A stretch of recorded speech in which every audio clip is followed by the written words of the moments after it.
2026년 4월 17일, 우리는 역사상 유례없는 기묘한 경제 터널을 지나고 있습니다. 분명 지표상으로는 물가가 천정부지로 치솟는데 이상하게도 실물 경기는 차갑게 식어가는 이 모순적인 상황. 스태그플레이션이라는 거대한 그림자가 전 세계를 덮치고 있습니다. 오늘 이 영상에서는 단순히 물가가 비싸졌다는 뻔한 이야기를 넘어서 우리 경제의 엔진이 왜 멈춰서고 있는지 그 잔혹한 인과관계를 파헤쳐 보겠습니다. 우리가 마주한 이 현상은 단순히 일시적인 공급 차질 때문이 아닙니다.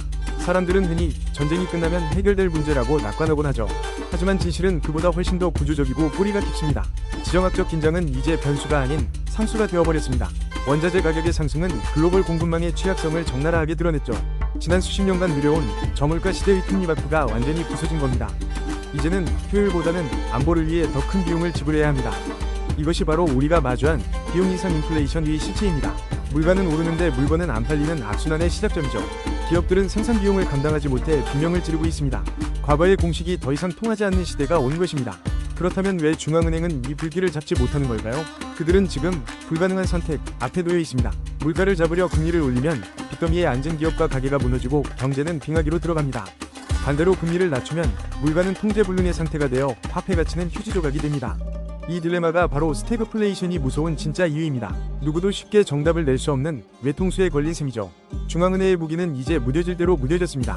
과거에는 금리 조절 하나로 세상을 통제할 수 있다고 믿었죠. 하지만 지금의 물가 상승은 유동성 때문만이 아닙니다. 공급망이 찢어지며 발생한 물리적 한계가 원인이기 때문입니다. 돈을 아무리 회수해도 공장이 멈추면 물가는 잡히지 않습니다. 이것이 실물 경제와 화폐 경제가 따로 노는 디커플링이 현장입니다. 가계의 가처분 소득은 증발하고 소비는 얼어붙습니다. 내일의 물가가 더 오를 것이라는 공포가 시장을 지배합니다. 사람들은 지갑을 닫고 기업은 투자를 철회합니다. 성장 동력이 꺼진 경제는 서서히 산소 부족 상태에 빠집니다. 이것이 우리가 말하는 침체의 진짜 얼굴입니다. 세계는 지금 탈세계화라는 거대한 역류에 휩쓸려 있습니다. 과거엔 가장 싼 곳에서 만들어서 가장 비싼 곳에 파는 것이 정답이었죠. 하지만 이제는 믿을 수 있는 동맹끼리만 물건을 주고받는 프렌드 쇼어링 시대입니다. 효율성은 땅에 떨어졌고 모든 단계에서 비용이 추가되고 있습니다. 이 구조적 변화는 한도회로 끝나지 않을 겁니다. 우리가 겪고 있는 고물가는 사실 새로운 세계 질서를 구축하기 위해 지불하는 천문학적인 입장료인 셈입니다. 자유무역의 시대는 이제 박물관의 유물이 되었습니다. 각국은 자국의 자원을 무기화하기 시작했습니다. 에너지 자립은 선택이 아닌 생존의 필수 조건이 되었죠. 이 과정에서 발생하는 중복 투자는 물가를 더 자극합니다. 공급망의 재편은 단기간에 완성될 수 없는 작업입니다. 그 공백 기간 동안 우리는 높은 비용을 감내해야만 하죠. 중간재 가격이 오르면 최종 소비재 가격은 뛸 수밖에 없습니다. 이것이 바로 구조적 인플레이션이 무서운 점입니다. 단순히 금리를 올린다고 공장이 다시 돌아가지는 않으니까요. 우리는 지금 아주 비싼 경제적 과도기를 지나고 있습니다. 이 거친 파도는 특히 한국 경제에 더 치명적입니다.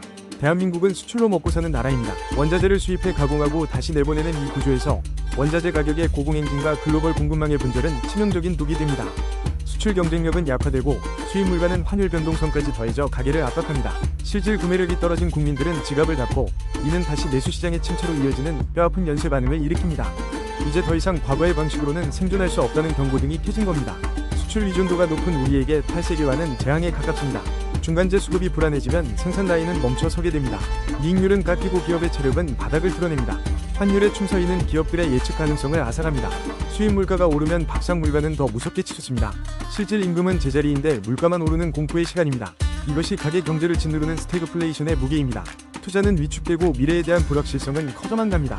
전통적인 제조업 강국이라는 타이틀이 무색해지는 순간입니다. 우리는 지금 중대한 기로에 서 있습니다. 이 위기를 돌파할 마스터키는 어디에 있을까요?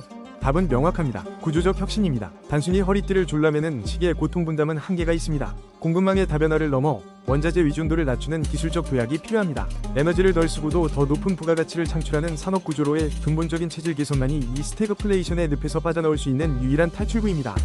과거의 성공 방정식에 안주하는 기업과 국가는 도태될 수밖에 없는 냉혹한 시대가 열린 것입니다. 혁신은 이제 선택이 아닌 절박한 생존 전략입니다. 노동 집약적인 구조에서 지식 집약적인 구조로 옮겨가야 합니다.